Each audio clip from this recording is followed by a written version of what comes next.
Hey everybody, welcome to BrickVault. Today I get to show you guys a Lego set. This is the Batman Mech versus Poison Ivy Mech. Kind of weird that they call that a mech, but that is the name of the set. It is set number 76117. It sells for £39.99 $39.99 US dollars or euro, and then £34.99 pounds, which puts it at a decent part to price ratio, being 375 pieces. And you get 4 minifigs, I think 2 of which are exclusive. I have to double check on the detailing for the Flash though. I don't think he's an exclusive fig, and I'm also pretty sure the Batman is not either. We have a pretty good build for a mech, sort of. I'm kind of torn halfway between, I think the design itself for a play set, it's actually pretty good, though the look is kind of funny, and this doesn't really deserve to be called a mech, so it isn't, and the build itself is actually kind of fun. I really like the figs though, so we are going to jump into the minifigs first, starting off with I think the coolest new guy. We've got, come on, stay, it's Firefly, just trust me on that. When this fig is totally built up here, he does have a little bit of trouble standing, which is kind of annoying. What I actually do is just bend him back. These new flame pieces that came out last year have the ability to kind of bend a little bit. But yeah, for the most part, this guy actually is just a little bit forward heavy. He just barely stays up on this flame stand. Though I have to say, it is one of the cooler suspended minifigure builds that we've seen, because it's got basically him flying through with his jetpack. So a closer look at that is you've got these 2 smaller flames on either side here, and then just a combination of a ton of different flame pieces shooting out the bottom to really make it look like he's shot himself up into the air. And I suppose you could kind of just take off that and it looks like he's just flying through the air now, and he doesn't have anything bouncing off the ground, which is kind of what makes up a bit of the bottom stand. Great build for the jetpack. Sorry if it's not focusing. It's a really fun build for the jetpack. But now let's take a closer look at the minifigure himself. The details for this fig are relatively simple, but that's actually kind of a nice thing with the color combination here. He doesn't have any printing on his legs, and a pretty solid set of colors for the printing on his torso. You can see kind of layered armor that makes up the front of that torso with a little bit of yellow printing, and also some of that deeper yellow or light orange printing to give a bit more dimension. He's got a great mold that makes up the helmet, awesome print for the eyes, and a standard Stormtrooper or Clone Trooper face. So that's kind of funny that they gave him such a generic sort of villainy, non-villainy face. He's just sort of a general bad guy underneath, but I think pretty good on the outside. Now when it comes to Poison Ivy, she too is exclusive to this set. The printing for her is very basic once again. She's got no printing on the legs, just like Firefly. Some pretty basic sort of leaf dress printing, a little bit of negative space for the hips. You see the same sort of thing on the back. Let me take the hairpiece off. There's her alternate expression. See a little bit more of the back printing there now. And yeah, not bad all around. Fun exclusive fig, though she is relatively simple. Let's see the Flash. Now I'm pretty sure we did actually get a version of this Flash. You can see some of that reflective sort of electrical detailing on his chest when you move him back and forth. He's got dual molded legs, which look really good on him.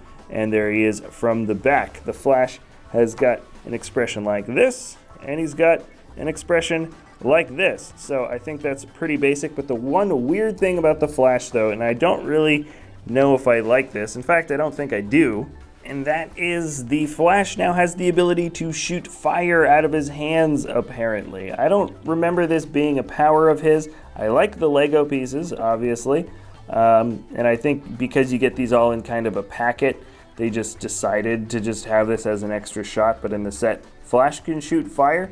I already thought his super speed was sort of overpowered already. But anyways, so there's the Flash. He can shoot fire now. And we've got Batman. I know it's a Batman set. Everyone likes Batman the most. I'm showing Batman off last. He's got printing that I know appears in at least a couple other sets from this same wave, so he's definitely not exclusive, though it looks really similar to at least 1 or 2 other prints that we've gotten from him in the past, like last year or the year before. So there he is from the front. Nothing too crazy, nothing too special. He's got the cowl there. There's his, actually this is I think his primary face, and then his alternate face has a bit of a smirk. This is the printing from the back. Nothing too crazy, a little bit of reflective detailing. I'm almost positive that we got this print even last year from him. Of course, he's got his, there's a batarang that comes with him, and that is it for the fig. So now let's check out the mech. So here is the Batman mech. I gotta say, the look of this guy is a little bit funny, but I do kind of appreciate how you can get a pretty powerful looking stance out of the mech. He does feel a little bit more animated, or it does feel a little bit more animated than maybe some of your standard humanoid type robotic builds that you get from Lego. He is a little bit hard to stand around sometimes. He's got tons and tons of posability. Just looking at this one leg, you can kind of go all the way up. It can go all the way around if you really want. And, oops, broke that off. But it's got a full ball joint in the back there. So that means the foot can come all the way around. That gives a lot of space, leaves a lot of room, I should say, to pose this guy around. Also, the arms can totally move around, and then the elbows are fixed. The hands, though, can go 3 full 60 degrees, and you have all of these posable fingers. So lots of places to mess around with if you really wanted to make this mech kind of move and form a shape that you want. He can hold things in his hand pretty well, though the grip isn't very strong. There's no studs on the inside here, where often mech hand studs are usually there. Wow, yeah. The feet kind of give way. They gave, I think, maybe just a little bit too much posability. People sometimes complain if you can't bend the knee or something for a giant Lego build like this, though I can definitely see why Lego locks some of those joints for larger mech builds, because the top heaviness of this isn't that much, but it's still enough to make this guy want to fall forward or fall backwards, especially when you can see there is quite a bit of weight here in the back. That is his net launcher. You can put it right in here, and it can flip forward like this, right? Oh, didn't shoot out. Hold on, let's try that again. Flip it up. Ah, it doesn't want to come. Third time's the charm. Ah, let's have it pointing upwards a little bit. There we go. Give it some distance. There we go. Right, so when you fold this cannon all the way over the top, that's a lot of distance. That can actually go pretty far. As net launchers go, they do have a tendency to just kind of always come loose, the nets themselves. So that is sort of, you know, it's not my favorite function, but that one actually works pretty well for a net launcher. There is some shoulder pauldrons attached with some Technic pieces here. There's a bit of friction, so you can kind of pose them.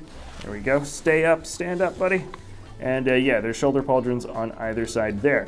Now, when it comes to the main #1 battle function, we have, oh yeah, these gears come up. We have this. We've got the saw blade. There's 2 independently moving saw pieces. Come on, stand. There's 2 independently moving saw pieces. Come on, foot. There we go. There we go. Stay. Okay. So the 2 little bat blades here, those relatively new bat blade pieces, can spin on their own, and then you've got the much larger, much more satisfying larger saw piece attached to the wrist. Even this can go full 360 degrees, which is great. That's probably one of the best functions. You can even take it off if you want to just have a free hand and no blade function. So you can see this guy is falling forward quite a lot. That is just what happens when you have these really posable legs. And now I'm opening up the mech to get Batman on the inside. So the top opens up, the sides open up, and then there you go.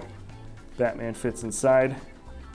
Kind of, you gotta push it forward a little bit. Oh!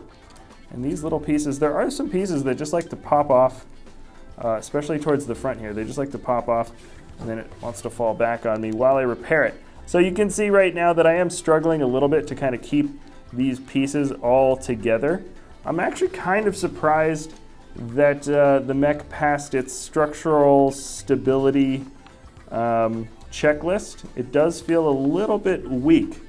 It does feel a bit weak for just how these pieces would fit together. Oh boy, there's somebody at the door. Let me get that real quick, right out. So in conclusion, I gotta say this Bat Mech here, I thought was a bit more playable at first, but now that I've played around with it quite a bit, it is surprisingly weak. So if you like the look of it, for sure, but this is something that just feels a little bit finicky. Not gonna lie, like you can put the pieces on quite easily if they fall off, but definitely a little bit more crumbly than maybe an average Lego set. Let's move on to the second mech, which is not a mech. I'm so surprised that they called it a mech. It's even part of the title of this set, but it really is just a plant build for Poison Ivy to hang out in. We get that relatively new 2x2 piece that's sort of a plate, but it's got no studs on just one half of it. And that is where Poison Ivy studs into. If I can get her, she kind of has to lean forward a little bit if you want her to fit in properly. So that's where she stays, and that's that. There's a stud gun here, so that's one function. There's another little vine piece. There's a few more of them at the bottom. And it's set up in a way where when she fights the Batman mech, right, you can hit her right in the face with the saw blade, but bam, that's it. It's meant to fall over. So there's no locking mechanism, so if you're just kind of messing around or you touch it a little too much, it'll just fall over. But it does have a decent amount of push, sort of. Definitely set up for maybe the net gun can knock her over. I don't think so, but hey, let's try it out. Nope, didn't work. Right, so here's one final look, closer look at the mech. There are some posable joints here, some of those mixel joints that you can use to pose the arms around here, and they're further back, so you can really do sort of a wrapping around effect for Poison Ivy, which is nice. I actually kind of like the look of that, so she can sort of shield herself from any incoming attacks. That's a nice function. This works well for what it's supposed to be. I just don't think it deserves the name Mech, especially not in the actual name of the set. It kind of is a little bit misleading, but ultimately I do like the plant growth that is the entirety of this build. Right, so in conclusion, I gotta say the minifigs are probably the best part of this set. I have a feeling that's gonna be maybe the biggest reason why people get it. You do get a good version of Batman. I think the Flash looks amazing here. This is an exclusive Firefly, who probably is the best fig from the set, I would say. Poison Ivy is new, but when it comes to the play functions, and the main one at that is definitely the Bat Mech, I have to say it's actually not that easy of a play set. There's just lots of little pieces that are going to be breaking off, and it's certainly hard to pose and have them stand up properly when you're just casually sort of playing around with them. At first I thought it was set up pretty well. I do like some of the abilities, like I like the wrists being able to pose all the way through. I think the build for the hands actually look pretty good. By the way, those are some stud guns. I didn't mention that earlier. And the look is kind of nice. It does definitely have a powerful stance, though. I think its main function is supposed to be able to be easily playable. Definitely that's what it's supposed to do, and it is a little bit difficult, so I am kind of disappointed. This shouldn't have been called a mech, though it is a nice little build. I like the build. Shouldn't have been called a mech. This guy, Flash, can shoot fire here. Doesn't make any sense, but you know, they had these extra pieces, so I like that they just made use of that. So if you, anyways, those are all the pros and cons. I think it's decent, but I don't know. It's really mostly about the figs, and I have a feeling most people aren't going to be getting this set for the primary build. Let me know what you guys think about this in the comment section below. Thanks so much for watching, and we'll see you next time at BrickVault.